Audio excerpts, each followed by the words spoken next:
축복할까요? 할렐루야. 여러분을 축복합니다. 아멘. 오늘 민수기 6장 1절부터 27절까지 말씀으로 자기의 몸을 구별하라, 자기의 몸을 구별하라, 이런 제목으로 말씀의 은혜를 나누고자 합니다. 민수기 6장에서 하나님이 모세에게 말씀하여 이르십니다. 그 내용이 2절에 구체적으로 나오죠. 2절 같이 읽습니다. 이스라엘 자손에게 전하여 그들에게 이르라. 남자나 여자가 특별한 소원 곧 나실인의 소원을 하고 자기 몸을 구별하여 여호와께 드리려고 하면. 아멘. 어떤 이유로 이런 소원을 하는지는 모르지만 남자나 여자가 특별한 소원인 나실인의 소원을 하였습니다. 자기 몸을 구별하여 하나님께 드리려고 합니다. 이런 경우에 나실인의 소원을 한 사람이 어떻게 처신을 해야 하는가 3절부터 21절까지 나오는 것을 보게 됩니다. 먼저 3절 내용을 보시기 바랍니다. 3절 같이 읽습니다. 포도주와 독주를 멀리하며 포도주로 된 초나 독주로 된 초를 마시지 말며 포도즙도 마시지 말며 생포도나 건포도도 먹지 말지니. 아멘. 정말 놀랍게도요, 이 3절 한 구절에 한번 찾아보세요. 멀리하며 또 마시지 말며 먹지 말지니라, 이런 표현이 계속해서 나오는 것을 보게 됩니다. 그 대상이 뭐죠? 포도주, 독주, 초, 포도즙, 생포도, 건포도 등이 나오는 것을 보게 되죠. 나실인의 소원에서 이런 음식은 절대로 금해함을 알 수가 있습니다. 4절부터 나오는 내용에서 주목해서 보아야 하는 구절이 바로 이거죠. 자기 몸을 구별하는 모든 날 동안, 이렇게 나옵니다. 자기 몸을 구별하는 모든 날 동안. 이 내용이요, 한번 따라와 볼까요? 4절 한번 가보세요. 4절, 또 5절, 또 6절, 또 7절, 8절, 그 다음 12절, 13절, 또 18절, 19절, 21절에 나오는 것을 보게 됩니다. 자기 몸을 구별하는 모든 날 동안.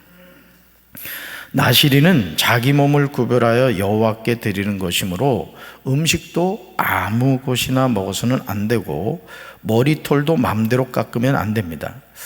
여러분, 우리가 잘 알고 있는 그 대표적인 나실인, 머리털과 연관된 나실인이 있었죠. 누구죠? 삼손이죠. 삼손. 그러니까 여러분, 그 하나님과의 약속이란 말이에요. 하나님과의 약속이었기 때문에 삼손의 힘의 근원이 그 머리털에 있었던 거죠. 물론 머리털 자체에 능력이 있었던 건 아니에요. 하나님이 함께 하신 거죠. 근데 하나님과의 그 약속이 뭐예요? 오늘 여기 나오는 것처럼 머리털에 삭도를 대면 안 된다. 근데 삼손이 결국은 그 약속을 어김으로 여호와의 영이 삼손에게서 떠났다. 성경이 이렇게 나오죠. 자, 3절과 4절은 뭐에 대한 내용이에요? 먹는 것에 관한 내용이 나옵니다. 또 5절은요, 그의 머리에 삭도를 대지 말라고 합니다. 6절과 7절로 가보시면 뭐가 나와요? 시체를 가까이 하지 말라. 심지어 그의 부모 형제 자매가 죽은 때라도 그로 말미암아 몸을 더럽히지 말라는 거예요. 그러니까 나실인은 시체를 가까이 하면 안 된다, 이겁니다. 정말 가혹하게 느껴지죠. 하지만 나실인으로 서운한 사람은 하나님의 말씀을 순종해야 됩니다. 왜? 하나님과의 약속이기 때문에 그렇다는 것이죠. 7절 하반절에 보면 이렇게 나옵니다. 같이 읽습니다. 이는 자기의 몸을 구별하여 하나님께 드리는 표가 그의 머리에 있음이라. 아멘. 단순히 삼손이 머리를 깎은 것으로 끝이 아니라는 거예요. 7절 하반절에 나오듯이 이는 자기의 몸을 구별하여 하나님께 드리는 표가 그의 머리에 있다라는 거죠. 그러니까 결국 머리를 깎았다는 건 뭐냐죠? 그 표를 스스로 져버렸다라는 것입니다. 오늘 저와 여러분의 관점으로는 이해가 되지 않는 내용이지만 이것은 나신에 대한 하나님의 명령인 것을 보게 됩니다. 명령은 반드시 지켜야 하는 것입니다. 나신인의 삶이 무엇인가에 대해서 가장 명확하게 설명하는 내용이 민수기 6장 8절에 나옵니다. 나신인의 삶에서 가장 중요한 낱말은 뭐냐? 구별한다라는 거예요. 따라합시다. 구별한다. 구별한다. 8절 읽습니다. 자기의 몸을 구별하는 모든 날 동안 그는 여호와께 거룩한 자니라. 아멘. 나실인이 여호와께 거룩한 자가 되는 비결은 자기의 몸을 구별하는 모든 날 동안이라는 것이죠. 다시 말해서 아무리 나실인이라고 하더라도 자기의 몸을 구별하지 않으면 거룩한 자가 되지 못합니다. 어떤 의미에서 보면요, 우리 예수 믿는 사람은 다 영적인 나실인입니다. 그래서 우리가 항상 어떤 말을 함에 있어서나 행동을 함에 있어서나 항상 코람돼요. 누구하고 만나서 무슨 얘기를 하고 무슨 행동을 하더라도 하나님이 이곳에 계시다, 이걸 항상 생각하면서 이 입에 지퍼를 잠궈놔야 돼. 근데 할 얘기 안 할 얘기 다 하고 불신앙적인 얘기하고, 그 나실인으로서의 거룩성을 스스로 던져버리는 행위가 되는 것이죠. 그렇다면 나실인이 의도하지 않은 일로 구별됨을 잃어버리게 되면 어떻게 될까요?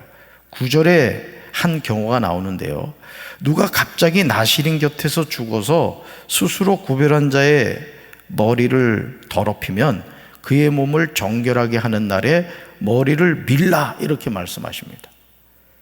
그런 경우가 있잖아요.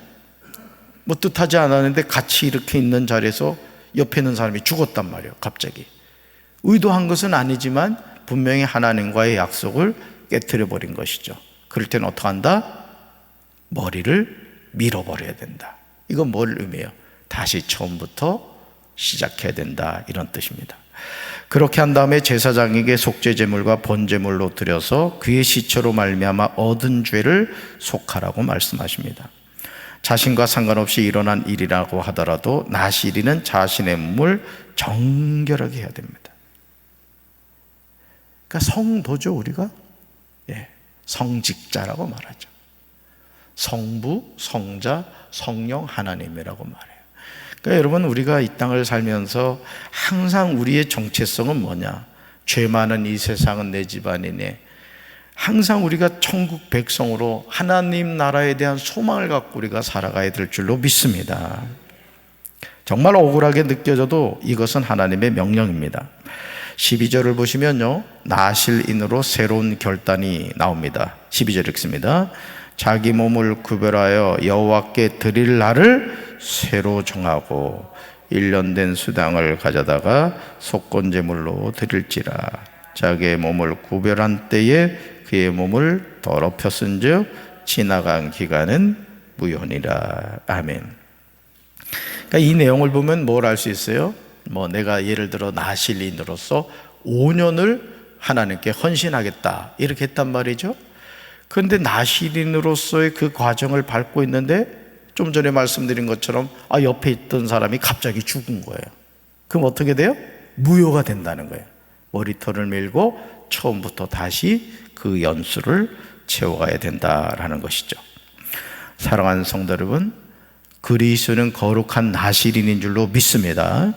우리는 나실인이 자기 몸을 구별하여 여호와께 드렸듯이 이제 신랑 되신 예수님의 신부로서 자기 몸을 구별해야 돼요. 신랑을 맞이할 신부는 어떤 경우에도 자신의 몸을 더럽히면 안 돼요.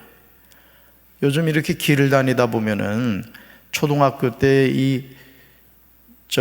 그림을 못 그린 한이 맺혀 있는지 이 몸에다가 그림을 그린 사람들이 있더라고. 몸에다가. 아니, 왜 몸에다가 그림을 그려요? 스케치북 사다가 집에서 그림 그리면 될 텐데 몸에다가 그냥 그리고 그러더라고. 여러분 혹시 또 그런 분들이 있나 모르겠어요. 우리 몸은 누구 거예요? 하나님 겁니다. 그러니까 여러분들이, 우리 예수 믿는 사람은 항상 모든 면에 있어서 구별됨이 있어야 되는 거예요. 아멘. 물론 뭐 예수님 믿기 전에 그려놓은 거야. 어떻게 하겠어. 그 하나님 앞에 용서해 주십시오, 제가 하나님 작품에다가 낙서를 했습니다 하고 회개하면 되는 거고, 살아가면서는 절대 그런 행동을 하면 안 된다라는 것이죠. 여러분 13절부터요 20절을 보시면요, 나실인이 자기의 몸을 구별한 날이 찼을 경우 어떻게 하는지에 대해서 기록하고 있어요. 그러니까 하나님께 내가 5년을 나실인으로 헌신하겠습니다 했는데 이제 그 기간이 찼단 말이에요. 그럼 어떻게 해야 되냐? 자, 21절에 자기의 몸을 구별한 나실인에 대한 결론을 내리고 있습니다. 같이 읽습니다. 이는 곧 서운한 나실인이 자기의 몸을 구별한 일로 말미암아 여호와께 헌물을 드림과 행할 법이며 이외에도 힘이 미치는 대로 하려니와 그가 서운한 대로 자기의 몸을 구별하는 법을 따라 할 것이니라. 아멘. 22절 보시면요, 하나님은 모세에게 말씀하여 이르시는 것을 보게 되죠. 하나님은 제사장인 아론과 그의 아들들에게 말하여 이르라고 하시면서 아주 중요한 말씀을 하십니다. 그것은 이스라엘 자손을 위하여 이렇게 축복하여 이르라고 하십니다. 이것은 제사장의 축복이죠. 여러분 성경에 보면 제목이 나오죠? 여러분 제목 보시면 22절 위에 좋은 성경을 가진 분들은 제사장의 축복 이렇게 제목이 써 있을 겁니다. 제사장의 축복. 따라합시다. 제사장의 축복. 제사장의 축복. 저는 저와 여러분이 제사장의 축복을 매일 선포하며 살게 되기를 주님의 이름으로 축원합니다. 이 사람이 그렇더라고요. 운전할 때도 어떤 음악을 듣잖아요. 그러면 내가 의도하지 않아도 내 입에서 그 찬양이 자꾸 나와요. 그러니까 사람이 뭘 듣고 사느냐가 중요합니다. 우리가 일상에 살면서도 내가 사용하는 언어를 잘 분석해 보세요. 부정적인 언어를 많이 쓰고 있느냐, 긍정적인 언어를 많이 쓰고 있느냐, 믿음의 언어를 많이 쓰고 있느냐, 불신앙적인 언어를 쓰고 있느냐. 여러분 그 자신을 한번 하루 동안 이렇게 이거 녹음을 해놓든가 하여간 무시로 한번 점검해 보세요. 그 말이 내 삶을 이끌어가는 에너지가 됩니다. 에너지가. 우리는 말한 대로 되거든요. 우리 살아가는 삶은. 자 보세요. 24절부터 26절을 보시면 제사장의 축복에 대한 구체적인 내용이 나옵니다. 우리는요 축복하는 삶을 살아야 돼요. 아멘. 그래서 우리가 교회 소식 주일날 또 예배 드릴 때마다 사랑합니다, 축복합니다 이 말을 여러분들에게 하라고 하잖아요. 그죠? 여러분 이 세상 살면서 우리가 사랑하며 살아야죠. 축복하며 살아야 되지 않겠습니까? 그렇죠? 중요한 거예요. 24절부터 26절 우리가 믿음으로 고백합시다. 여호와는 내게 복을 주시고 너를 지키시기를 원하며 여호와는 그의 얼굴을 내게 비추사 은혜 베푸시기를 원하며 여호와는 그 얼굴을 내게로 향하여 드사 평강 주시기를 원하노라 할지니라 하라. 아멘. 보세요. 26절 하반절에 원하로나 할지니라 하라 그랬잖아요. 그럼 해야 돼요? 안 해야 돼요? 해야지. 그럼 할지니라 하라 했잖아요. 할지니라 하라. 그렇죠. 자 볼까요? 6가지로 한번 나눠보겠어요. 첫째, 하나님이 여러분에게 복을 주시길 원합니다. 할렐루야. 오늘 새벽에 나온 분들 아주 수지 맞았어 그냥. 하나님이 여러분에게 복 주시기를 원합니다. 둘째, 하나님이 여러분을 지켜주시기를 원합니다. 셋째, 하나님의 얼굴을 여러분에게 비추시기를 원합니다. 여러분 하나님의 얼굴이 비춰주는 인생은 되는 거예요. 넷째, 하나님이 여러분에게 은혜 베푸시기를 원합니다. 은혜 충만한 인생이 되어야 돼요. 다섯째, 하나님이 그 얼굴을 여러분에게로 향하여 드시기를 원합니다. 여섯째요, 하나님이 여러분에게 평강 주시기를 원합니다. 이 6가지 축복을 누리며 사는 우리 성도들 되기를 주님의 이름으로 축원합니다. 복을 주시고 지켜주시고 얼굴을 비춰주시고 은혜를 베풀어 주시고 얼굴을 향하여 드시고 평강을 주시는 그 하나님, 그 하나님이 나의 하나님이신 줄로 믿습니다. 혹시 여러분 가운데 이런 기도를 기복적인 신앙으로 매도하겠습니까? 하여간 보면 그래요. 늘 부정적인 사람들은 뭐 한국 기독교가 기복적이다 어쩌다. 물론 그런 부분도 없지 않아 있긴 있어요. 그렇지만 성경 보세요. 하나님은요, 복 주시려고 아주 그냥 몸살이 나신 분이에요. 몸살이 나신 분이야. 여러분, 우리끼리 한번 얘기해 보자고요. 우리가 사실은 이렇게 부모로서 뼈 빠지게 일하는 이유가 뭡니까? 자식한테 그래도 뭔가 좀 해주려고 하는 거 아니에요, 솔직히? 우리 하나님이 주신 마음이라고요. 우리 하나님은요, 얼마나 바쁘신지 몰라요. 그냥 이런 꽃 피우게 해야지, 그냥 날씨 주관하셔야 되지, 비 주셔야 되지, 그냥 우리 머리카락 자라게 하셔야지, 그냥 너무너무 바쁘다고. 그렇지만 하나님은 그러시면서도 기쁜 거예요. 기쁜 거. 그러니까 범사에 감사해야 돼요. 그냥 감사하면 그게 그냥 그건 뭐예요? 그 백지수표라고. 백지수표. 이 카드도 그런 카드가 있다 그래. 그냥 뭐 긁은 대로 다 나오는 카드가 있다 그래. 그러니까 여러분, 하나님이 우리에게 주신 엄청난 능력의 카드가 뭐냐면 감사 카드야. 막 긁어 그냥. 하나님은 그냥 그 고백에 너무너무 또 기뻐하셔가지고 그냥, 야, 네가 뭘 아는구나. 그리고 막 그냥 또 채워주시고 하는 거라고요. 할렐루야. 여러분, 분명한 사실이 뭐냐? 따라합시다. 하나님이 복의 근원이 되십니다. 아멘. 그런 하나님의 자녀가 아버지 하나님께 복을 구하는 것이 어떻게 기복신앙이 되겠습니까? 우리는 하나님께 복을 구해야 될 줄로 믿습니다. 야곱은 잠시 후에 쌍둥이형 에서를 만나야 하는 상황에서요, 창세기 32장 26절을 보시면 야복강에서 절박한 심정으로 애원하는 것을 보게 돼요. 그게 여러분, 우리가요, 때로는 우리 인생에 꽉 막힌, 이러지도 저러지도 못하는 상황에 처하게 될 때가 있어요. 그거는 하나님이 우리를 버리시는 게 아니에요. 이거는 네가 해결하고 넘어가야 된다, 하나님 메시지라고. 그럼 어떻게 해야 돼요? 그냥 나 죽었다 이러지 말고 그 문제를 가지고 야복강의 야곱처럼 하나님께 매달려야 된다고요. 매달려야 돼. 자, 말씀 볼까요? 같이 읽습니다. 그가 이르되 날이 세려하니 나로 가게 하라. 야곱이 이르되 당신이 내게 축복하지 아니하면 가게 하지 아니하겠나이다. 아멘.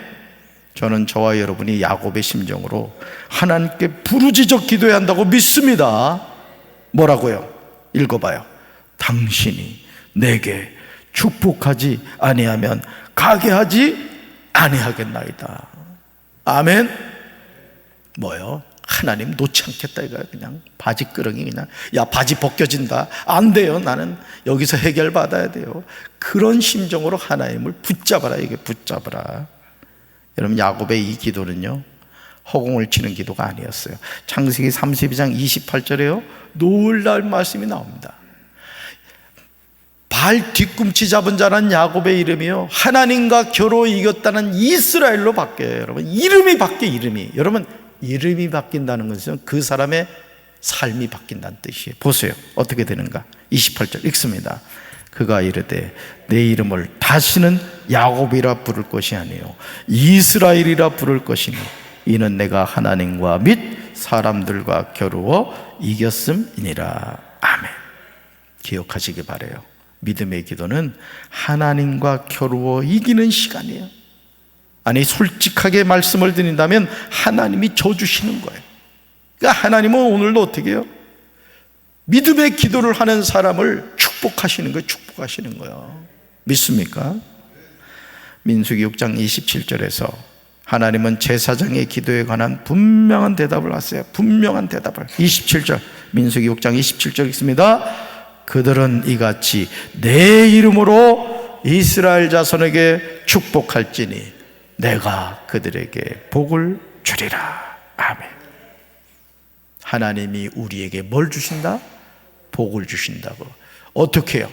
그들이 이같이 하나님의 이름으로 하나님의 백성에게 축복할 때 하나님이 우리에게 복을 주신대요.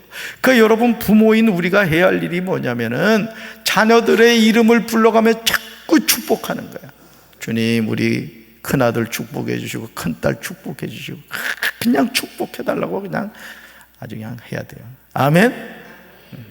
꽉꽉 눌러 축복해 주십시오. 그냥 그렇게 하라고. 저도 지금 그렇습니다. 이 리모델링 하면서도 제가 그 성막 레위기에 보면 성막 하는 말씀 나옵니다만은 쓰고도 남음이 있게 앞서서 제가 계속 기도한다고. 그냥 해야 할 일이 지금 너무 많다니까. 누가 나한테 1억만 갖다 주면 내가 아주 잘 쓸 텐데 그냥. 그러니까 여러분, 하나님 앞에도요 자꾸 축복하는 인생이 되세요. 아멘.